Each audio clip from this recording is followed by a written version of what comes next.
사도신경. 나는 전능하신 아버지 하나님 천재 창조주를 믿습니다. 나는 그의 유일하신 아들 우리 주 예수 그리스도를 믿습니다.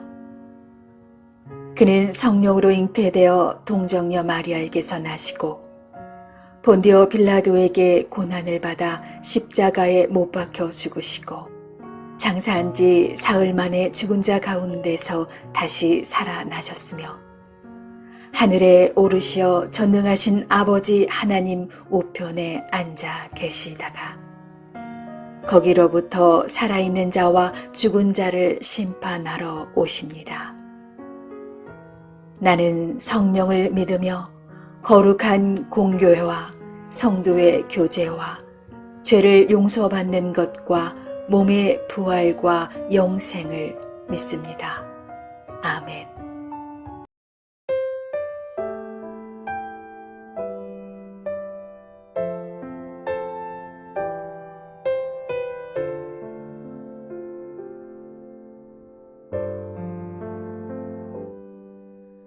고단한 인생길 힘겨운 오늘도 예수 내 마음 아시네. 지나간 아픔도 마주할 세상도 예수 내 마음 아시네. 믿음의 눈 들어 주를 보리. 이 또한 지나가리라. 주어진 내 삶의 시간 속에 주의 뜻 알게 하소서.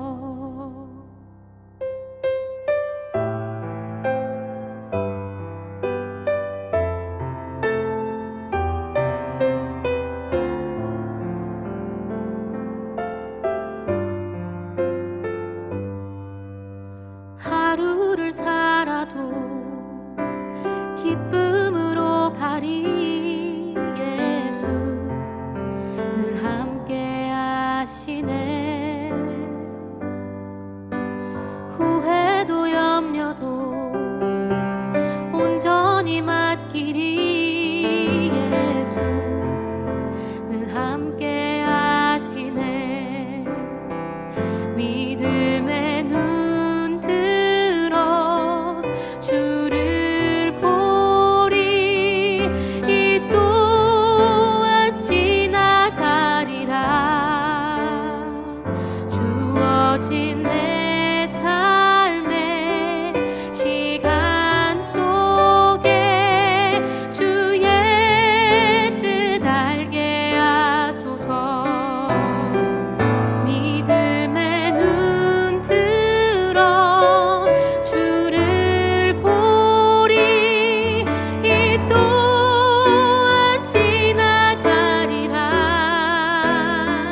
주어진 내 삶의 시간 속에 주의 뜻 알게 하소서.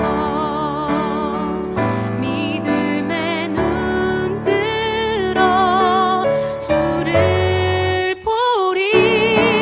이 또한 지나가리라. 주어진 내 삶의 시간 속에 주의 뜻 알게 하소서.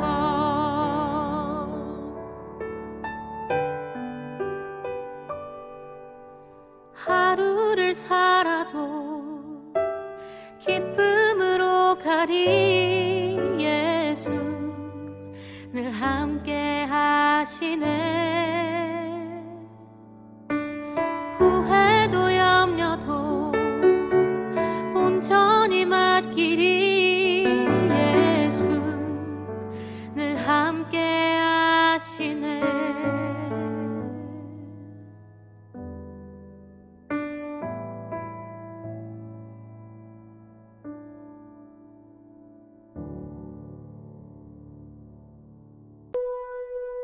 좋은 이름이 좋은 기름보다 낫고 죽는 날이 출생하는 날보다 나으며 초상집에 가는 것이 잔치집에 가는 것보다 나으니 모든 사람의 끝이 이와 같이 됨이라.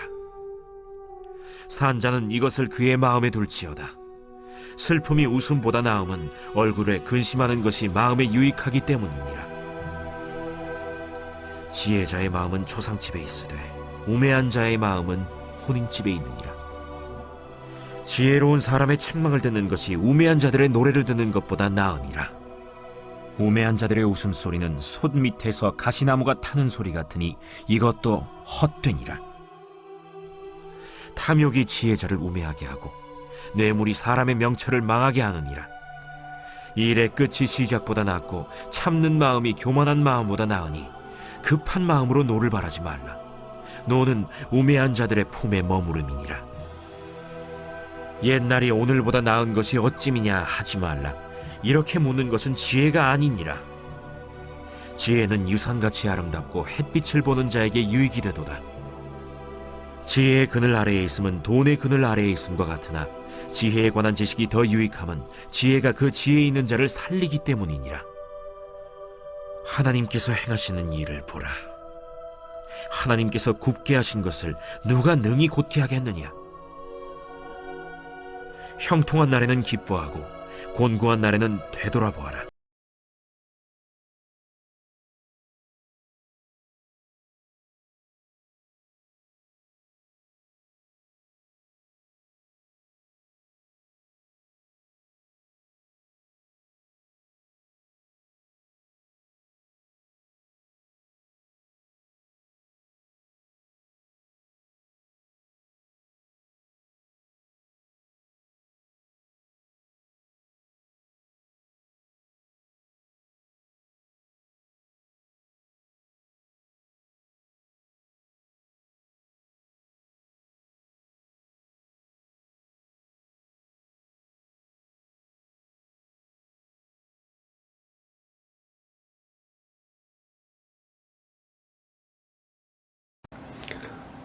샬롬.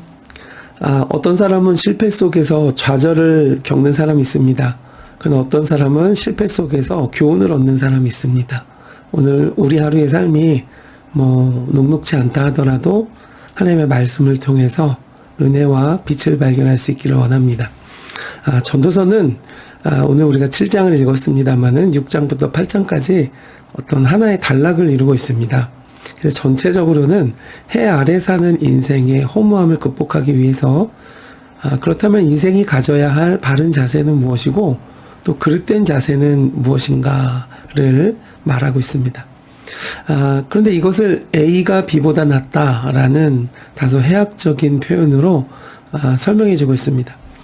오늘 7장에서는 인생에서 희락과 만족을 누리지 못하는 그 허무함에 대해서 그것을 극복하기 위한 10가지의 권고들을 말하는 중에 첫 번째부터 5번째까지의 그 권면과 교훈으로 되어져 있습니다.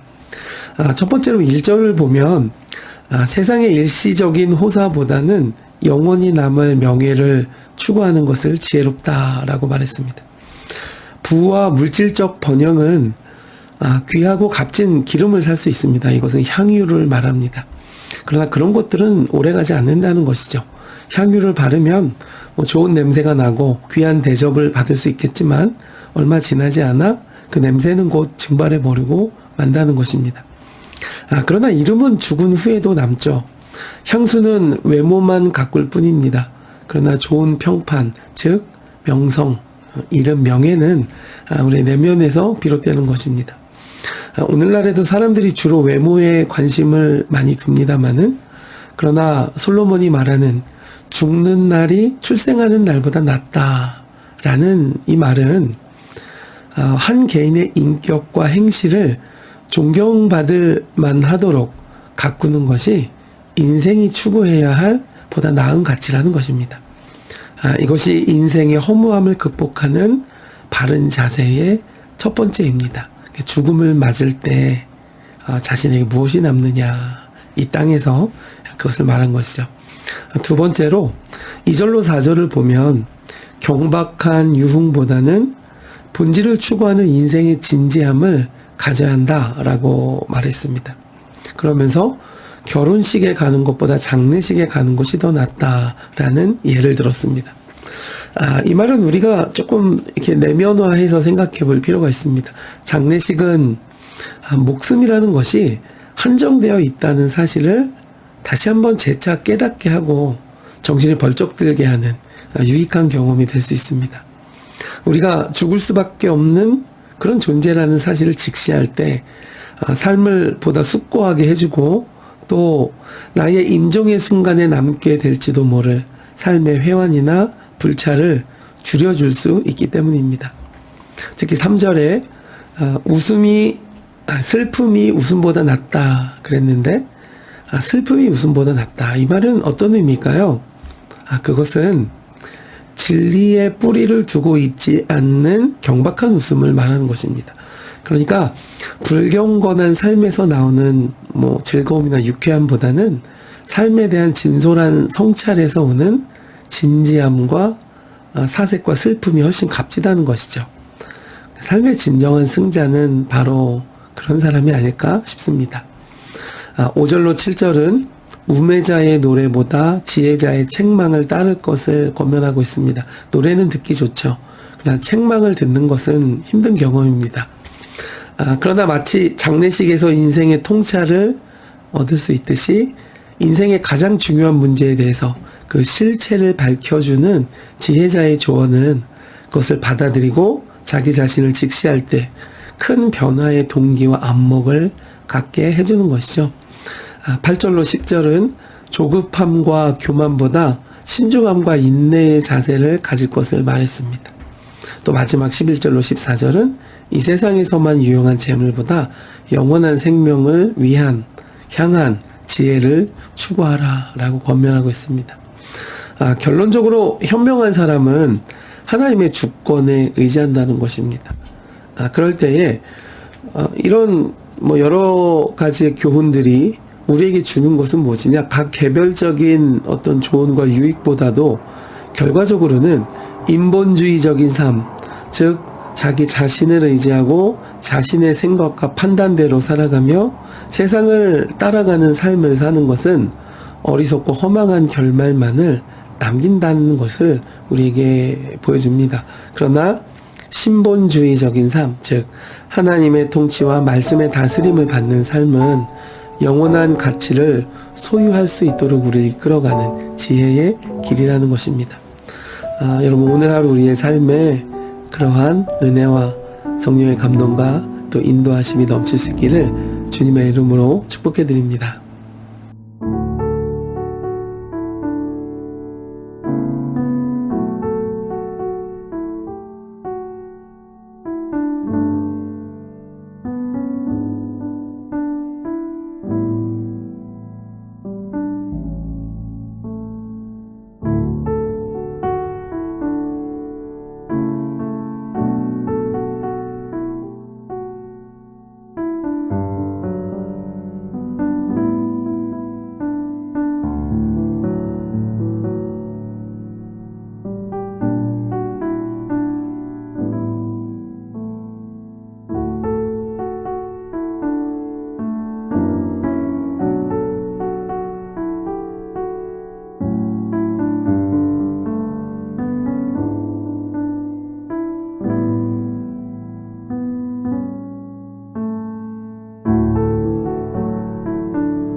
주